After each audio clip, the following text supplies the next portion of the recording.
خبر شامل کرتے ہیں ننکانہ صاحب سے ملک جعفر کی اس رپورٹ میں۔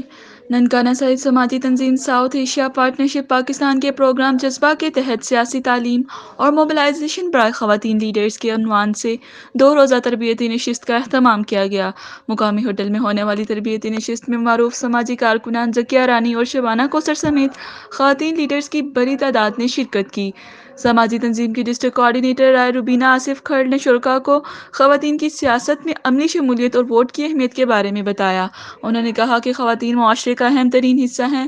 ہمارے معاشرے میں عام طور پر خواتین ووٹرز کو اہمیت نہیں دی جاتی، جو کہ بہت غلط روایت ہے۔ خواتین کے ووٹ کی بھی اتنی ہی اہمیت ہے جتنے مرد کے ووٹ کی۔ انہوں نے کہا کہ خواتین انتخابات میں بطور امیدوار، پولنگ ایجنٹ اور ووٹر کی حیثیت سے خود عملی حصہ لے سکتی ہیں۔ جب تک خواتین خود میدانی سیاست کا عملی حصہ نہیں بنیں گی، ان کے حقوق کی مؤثر آواز بلند نہیں ہو سکے گی۔ تربیتی نشست میں شریک خواتین لیڈرز نے سماجی تنظیم کے اس پروگرام کو سراہتے ہوئے اس عزم کا اظہار کیا کہ وہ اپنے اپنے علاقوں میں خواتین میں سیاسی شعور بیدار کرنے کے لیے اس طرح کی تربیتی نشستوں کا انعقاد کریں گی۔